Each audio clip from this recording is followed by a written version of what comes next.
As he tries to convince authorities to cut short one of the most controversial prison sentences in Detroit history, white boy Rick Wershey knows it's in his best interest to appear calm and collected. But there was a moment today during his first parole hearing in 14 years where Wershey's emotions ran high. Kevin Dietz was there. He joins us now live from outside the hearing in Jackson, Michigan. Kevin, what happened? It was very heated, Karen. You know, when you come to a parole board hearing to fight for your freedom, the last thing you want to end up doing is cussing. But Richard Wershey was so outraged when he was accused of attempting to traffic cocaine from behind prison walls, he absolutely lost his cool and swore at those questioning him. Rick Wershey is pretty good at keeping his cool, but today he got heated when a lawyer from the Attorney General's office suggested Wershey may have tried to traffic cocaine from behind bars. Wershey was told to calm down and take a deep breath. Well, I didn't really see him as getting heated. I saw him as getting frustrated because he was answering the same question over and over and over again. The attorney was poking at Wershey for hours, suggesting he minimized his role in a car theft ring that he was participating in from behind bars, that he omitted a scheme to make unauthorized and unmonitored phone calls from prison. But family and FBI agents here to support Wershey say 29 years behind bars and the cooperation as a police informant should be enough to get Wershey freed on parole. I think he's very remorseful for the crimes that he's committed, especially while incarcerated.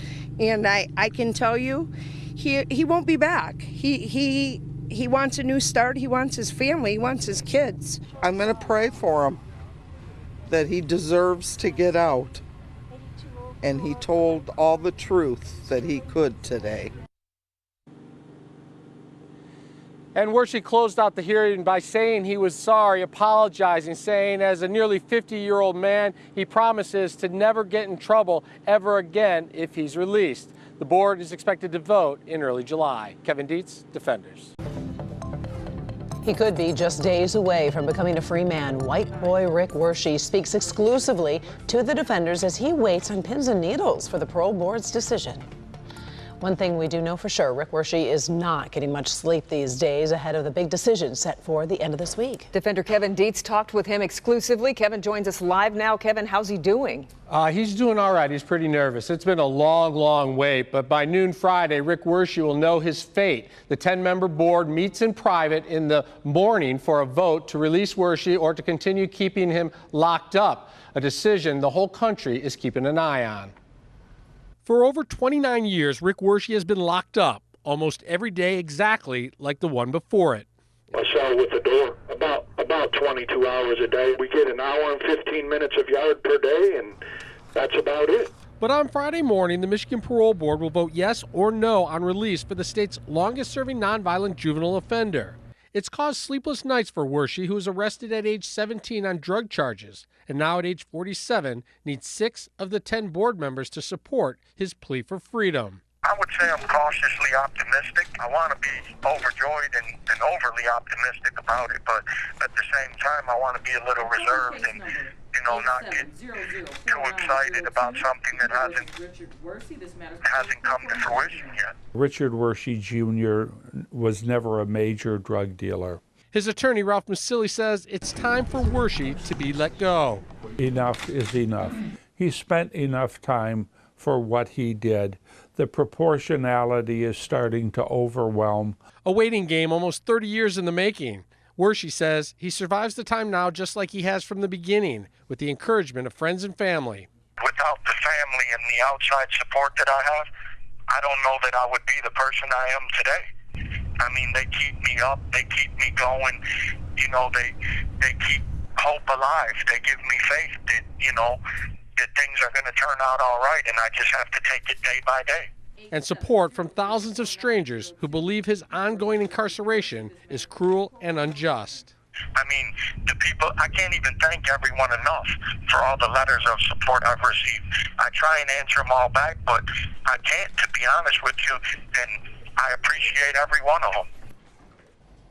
The parole board vote will take place in Lansing. Immediately after, a message will be sent to Oaks Correctional Facility in Manistee, Michigan, where Wershey is housed. He will be notified first, and then within a few minutes, a statewide media press release with the results of the vote will be issued to everyone. And if they do vote yes, how quickly would he be released then? Not right away. They typically will take 30 days to release them because they have to check on where he's going to be living and where he's going to be working. And he also has a hold in Florida right now. Right. He owes 22 months to them. His attorney is going to work to get him out of that, but we won't know that for a couple of weeks. It tops our news tonight at 6. Rick Wershey has never known freedom as an adult, but it is now within his reach. Michigan's longest-serving nonviolent juvenile offender could exit Michigan's prison system by this time next month, and today his family let out emotions they've been holding on to for nearly 3 decades. This morning's vote by the parole board was unanimous in favor of granting Wershey his release.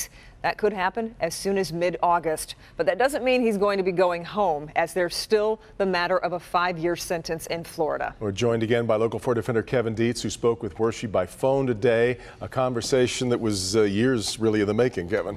Yeah, and Rick Wershey, when he first heard the news today, he actually cried. When I talked to him, he was happy, he was relieved and grateful. Then I surprised him, and at that moment, you could really tell how big a deal this really was. Rick Wershey was sharing his joy and commitment to prove that the parole board did the right thing by voting to free him from his life sentence. You know, I need to live my life and make a good living, of course, and be there and help my family, but whatever I can do to continue to help others, that's what I'm going to do with my life. When I suddenly surprised Wershey by bringing his favorite relative into the room, his niece, Gabby.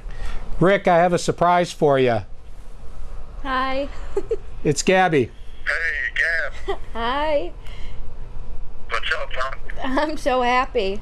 Yeah, me too. Oh, I don't even know what to say. We finally made it. Yeah, I love you, Gab. I love you too. I can't wait to see you. Both brought to tears by the reality of today's decision. Wershey will get out of prison. He will be reunited with his family. It's over, hon, that's all. I know. Oh my goodness. You, I love you. I'll be there to see your daughter grow up. I know. Oh, I can't wait. An unexpected glimpse into the enormity of hearing the words, "It's over. You've been paroled." You threw me a curveball right there. It may not be immediately, but Rick Wershey is coming home. I love you, and I couldn't be more happy and excited to finally have you home with us. I love you too, Gab, and I can't wait to see you, and I can't wait to hold the baby and give her a big kiss. Yeah, we love you, okay? Yep, tell everybody I said hi and I love them. Tell Nana I said I love her, and tell everyone that, you know, I'm coming home. Yeah, we can't wait. Wershey says his freedom will be all about family, getting to know his kids and grandkids again, reconnect with his mom. His father and grandparents died, and he hasn't said goodbye yet to them. He wants to work and fish and eat a good meal for the first time in a long time. He's going to have to wait a while longer for all that, but the life sentence has been served. And when you say wait a while longer, there's a chance he might have to go down to Florida for this case, this car theft thing, and serve time down there. How likely is that to happen? Yeah, he owes the time to Florida, and really all he can do is ask and throw himself at the mercy of the court, and it will be entirely up to Florida if he serves that time or not. But his attorney's going to get right after it. They'll probably file a motion next week and try and get an answer right away.